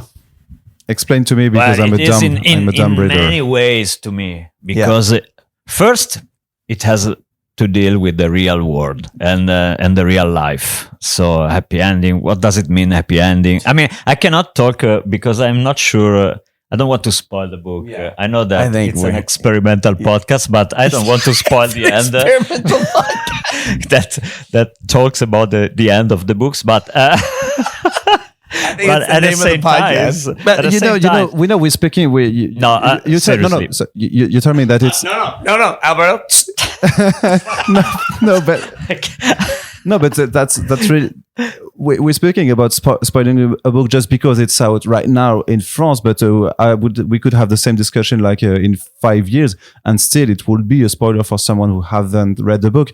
And in my podcast, except for You have a podcast? Yeah, I have. So except from the experimental part, I just want to dive into the story. Otherwise, we could Okay. I hear you. So that's why for me, it's not spoiling. It's just about discussing about the story. What I think is knowing Joshua for a long time, he never wants really to shock the people with some special effects. Okay, everything has a reason in his story. That's why I really love to work with him, because it's not just a carnival of events that has to shock the people. Maybe he wants to tell the people something important that he cares personally, and he uses all the tools he can to do that, to drive into a specific direction that it's not a direction where you don't participate as a reader. You can put something of yourself into the story. So he gives you suggestion through his story, and they are pretty precise, we can say. But at the same time, if you ask me about the happy ending or not, the happy ending depends from how you read the story. If you understood what it means, you probably are thinking about an happy ending. Otherwise, it's not, but it depends on you as a reader, not on Joshua as a writer. He's not God. He doesn't want to be your God. He just wants to tell you something. It's like in a smart and constructive conversation, You come back home and you have some inputs that makes you elaborate. Okay, a good story never has answer, only has questions. To me, that was awesome. I really like that. Wow, I really like that. I mean, I think since we don't give a fuck about spoiling this book, I think that because it's not technically spoiling, it technically is. It's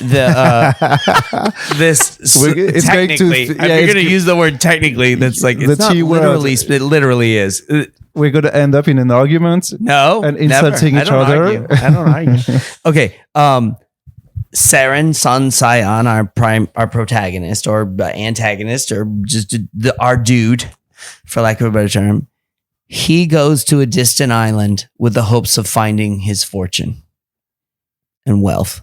What he finds is that he could only profit in the way that he imagines profit, by exploiting and harming someone else. That's what he discovers.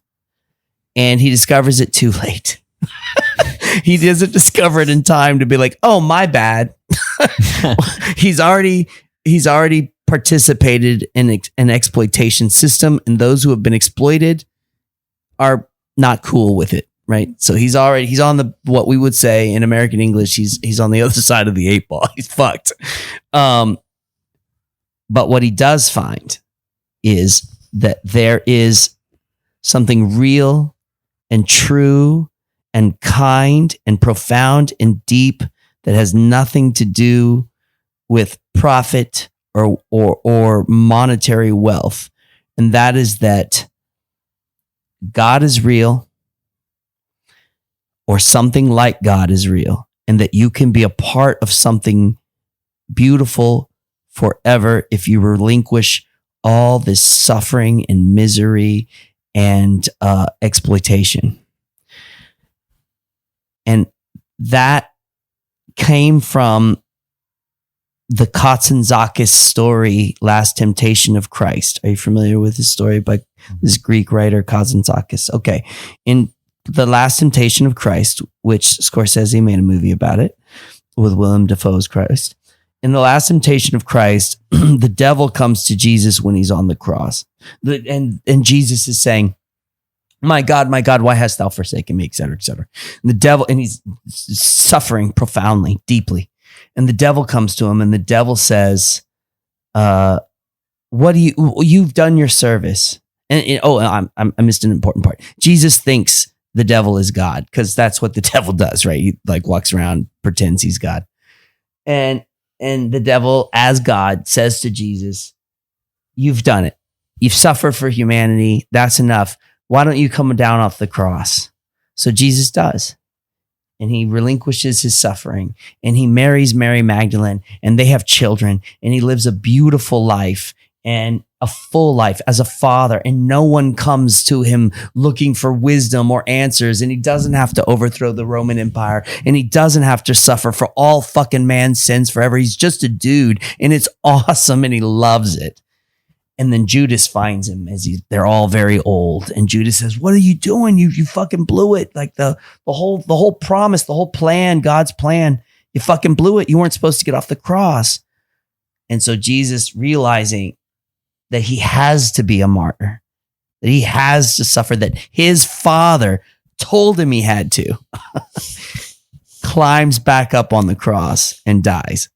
And when he dies, he is let into a greater, kinder, more powerful light and warmth than he ever fucking imagined he could be.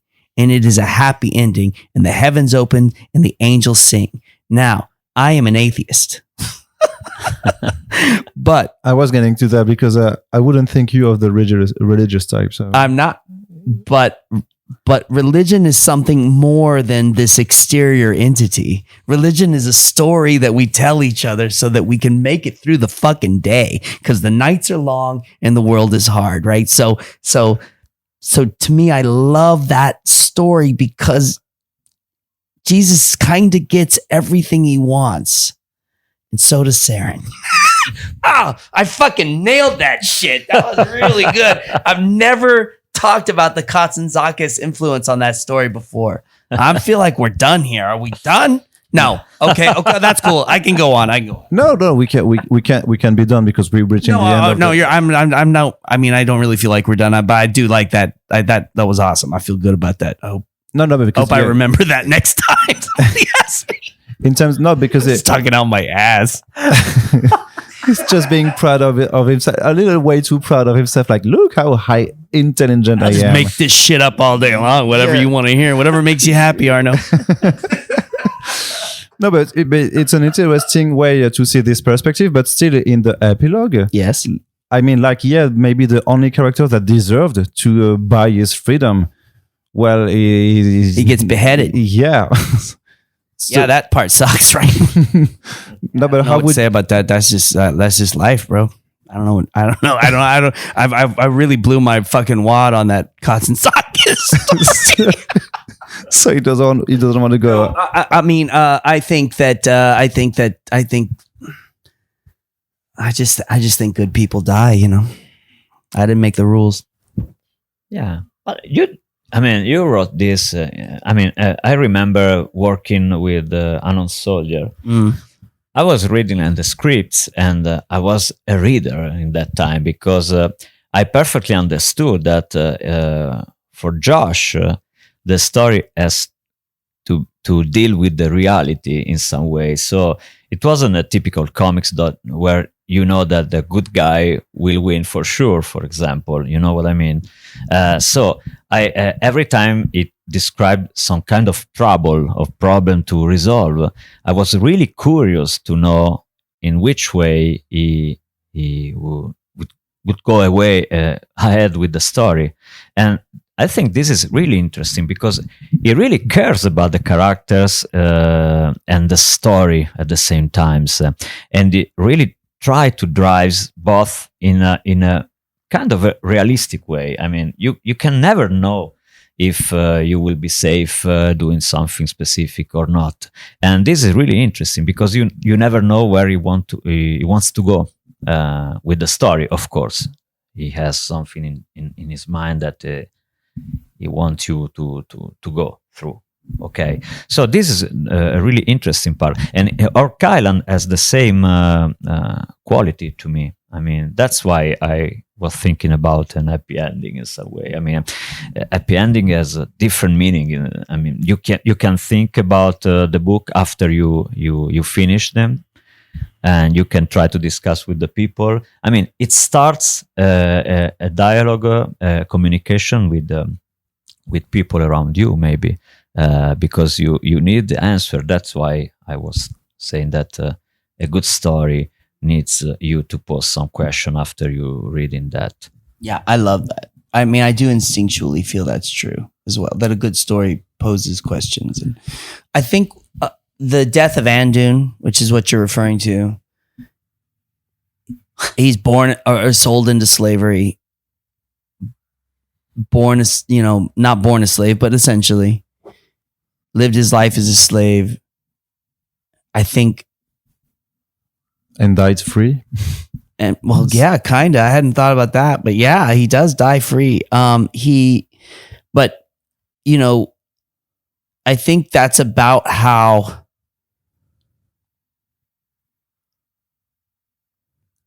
when somebody has spent their whole lives suffering,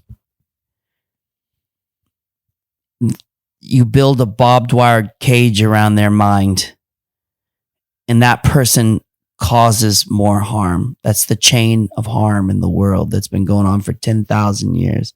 A child is harmed, they grow up, they become a harmful person. Not always, obviously, many people break this cycle, but this is a cycle of life that we see.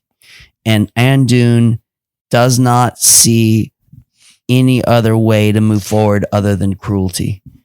And, and then he meets the fate of anyone who's looking for wealth and power and comes up against people with more wealth and power than they have. All right. Well, it's time to wrap up. It's already quite long. But do you already know that? I do know that you want to work on another project together. I certainly do. But do you already have it in mind, or at the present time, or is it not yet written in stone?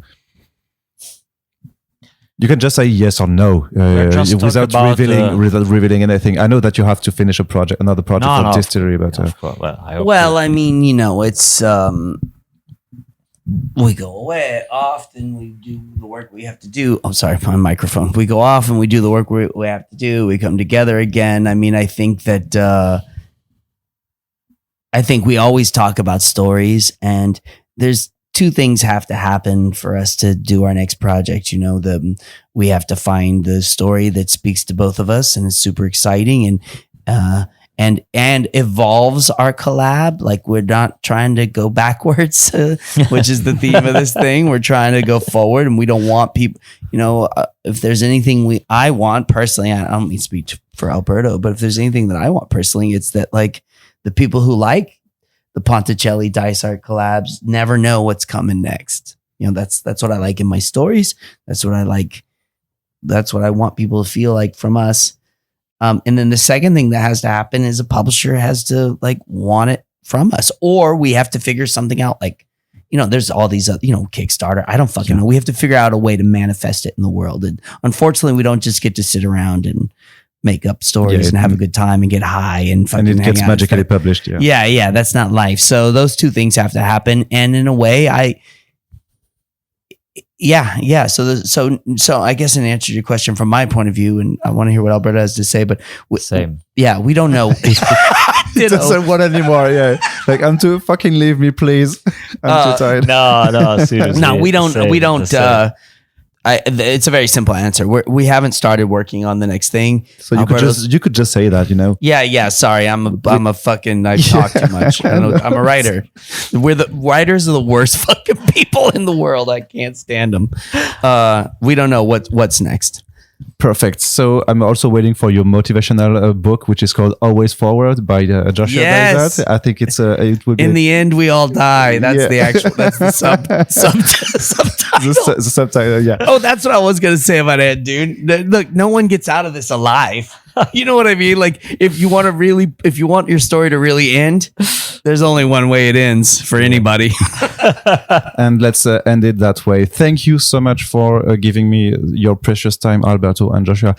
It's really nice to chat with you, and I hope we will speak together and before 5 years in the future. It's good to see you, Arno.